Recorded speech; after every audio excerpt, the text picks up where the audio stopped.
Hello everyone, welcome back to the channel, hope you're all well. It is now 9:05 in the morning and the fixtures of the new Premier League season has just came out 5 minutes ago. Straight away, we'll look for the derby games, don't we? And Newcastle will go to Sunderland Stadium Light on the 13th of December, and then they will play the home tie on March the 21st. So there's our first Premier League derby days announced in 8 years. Since Sunderland's relegation after relegation and fighting the way back up the leagues, they're finally in the Premier League, which I think it's great for the city. You know, it's great for the region, in fact, to have them derby days back. You know, the money pubs and that'll make and around the cities, the shops, off having them derby days. You know what I mean? And other fixtures, you know, Sunderland will have big clubs coming to their own region, and their businesses will thrive because of that. So yeah, derby days are out. Our first game of the season is Villa away on August 16th, 12:30 kickoff. So it's probably BT Sport, would have thought. I don't know what August, maybe it's a Saturday. I haven't looked at it yet, but I'm sure, I think it will be a Saturday if it's a 12:30 kickoff. And then we've got Liverpool at home, Leeds away, Wolves at home, Bournemouth away, and Arsenal at home. That's our first 6 fixtures in the Premier League.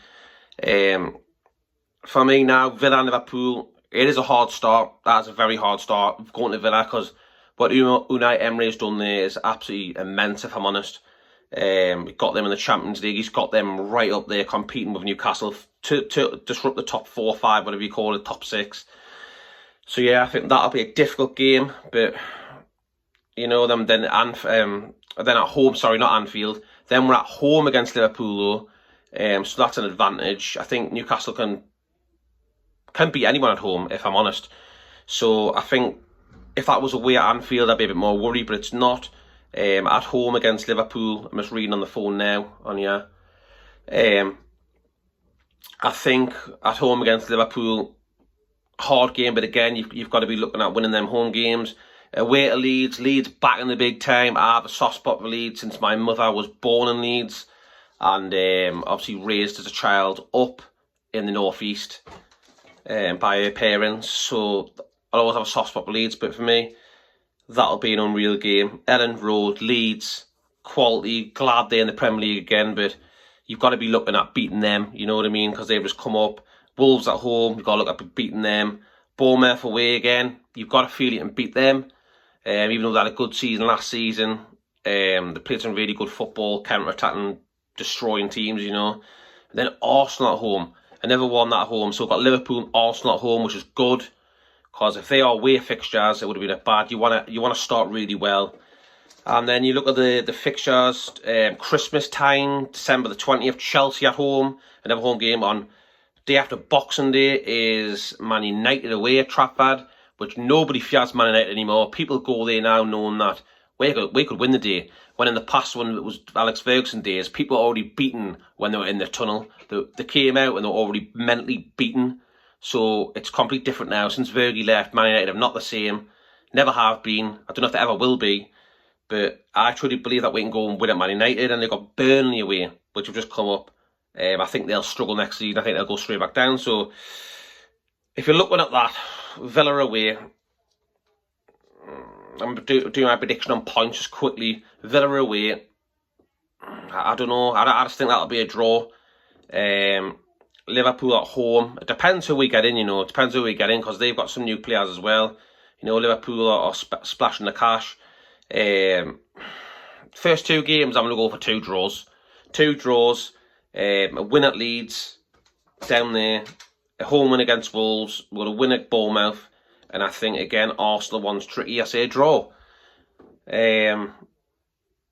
So, 1, 2, 5, 8, 11.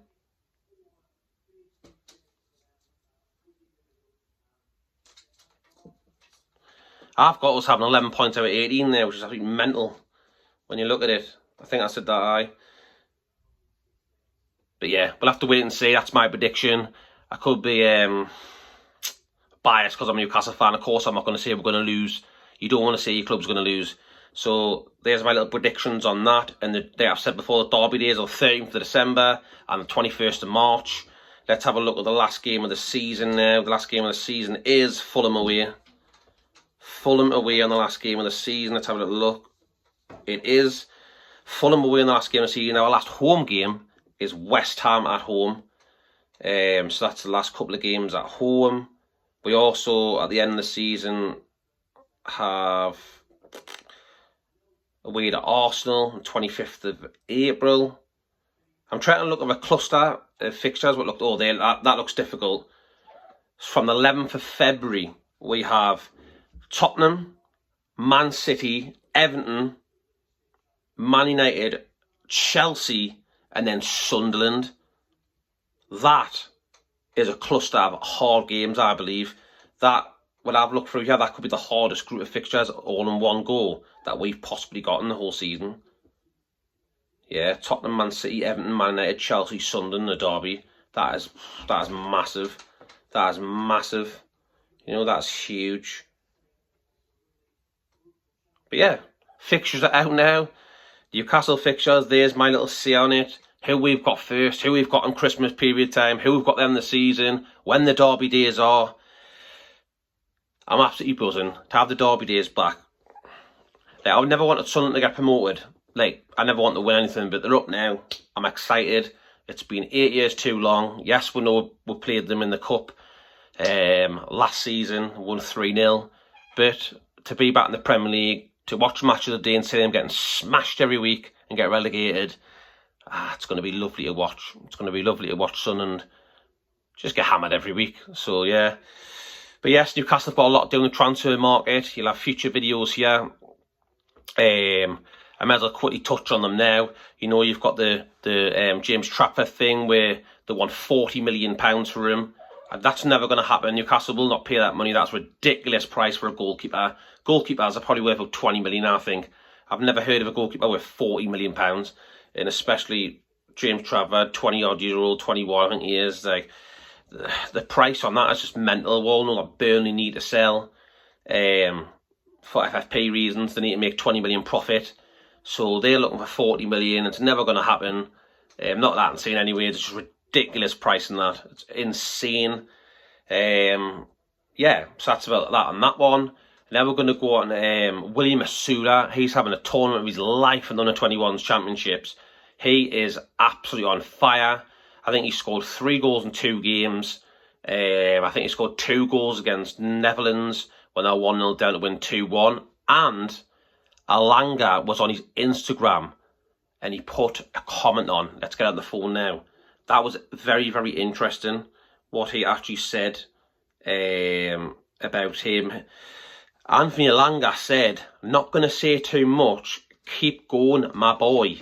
So what does that mean, not going to say too much? Is he on his way to Newcastle? You know, keeps on commenting on Asula's post on Instagram, keeps teasing us fans. We know Alanga is very, very close to Isak because of Swedish. They play the national team together. And he also has Newcastle players on his Twitter. I mean, not on his Twitter, on his Instagram. He has Anthony Gordon, he has Isak, he has Botman. Is that a sign? Or is that just coincidence? We don't know. But I truly believe that's what could happen. The Alanga one looks like that one is a possible going to happen. And also Newcastle look like they're going to go on for João Pedro as well. So the say there's been talks yet. I wasn't really going to do a video on it because just talks at the moment, apparently. But if anyone does come out with João Pedro or Alanga, I'll be doing a video straight away on it. I think getting them two in would be unreal for our drive and force going forward next season. I think the João Pedro can play anywhere across the front three. To me, he can play number 10, number 8. He's an all-round versatile player. He's absolutely quality. And I think that's what Eddie Howe will love. We were linked with João Pedro years ago. We had a 25 million plus add-ons accepted, but we didn't get him. Went for Isak. And yeah, I think that João Pedro wants to come to the club now with Yaron. I think it'll be great to get him in. I think he's Eddie Howe's #1 target after Mbumo. Never going to happen because he wants to go Man United and he wants 250 grand a week. So I think João Pedro could happen. Also, with Yaron as well, is that Newcastle could be about to do a double raid on Brighton, and they are interested in Jean-Paul Van Heckel, or Hecky, whatever you call him, from Brighton. You know, the centre half. So that's very, very interesting. He's Dutch as well. So is Botman. Could them two be partnering Newcastle out of the back next season? Forget the Marquis. That's well done, dusted. 80 million they wanted or something ridiculous. Well, we'll get him for a lot cheaper. You know, there's many more options out there. You know, and Newcastle will have a short list of players who they want. And if they don't get that one, next on the list, it's obvious. So this kid, you know, apparently we've held talks of signing Jean-Paul Van Hecke from Brighton. Obviously, João Pedro as well, I've just said there. He's teammates with him, so could we do a double raid? So, yeah, that's about it for now on the fixtures of Newcastle United coming out. Brilliant news. Derby days are back. Cannot wait. There's all your things. Let me know in the comment section what you think of the fixtures. What do you think about having Derby days back in the Premier League? Leave your thoughts in the comment section below. That'd be great. Please smash a like as well. And subscribe to the channel if you haven't already. That would be great. And cheer us here. Yes, there we go. There's me fixtures and me little talk on James Trafford, Elanga, João Pedro, Van Hecke. There you go. That's about it. Just wrap it up all in one. Get it all in one. Busy day, so I'm just quickly getting the video whacked out there. You know, the fixtures come out literally 15 minutes ago. So there you go, people. I'll leave it there. Enjoy the rest of your day, and if you get any more news, any more signings, or any more interest, or any more anything about Newcastle United on the transfer front, but stay here and you'll be here. This will be the first place you'll hear it. Is from me. Yeah, plenty more videos come on the channel, and yeah, enjoy the rest of your day, people. It's absolutely scorched outside. Enjoy the sun, enjoy your day. And I'll see you very, very soon. See you on the next one, people.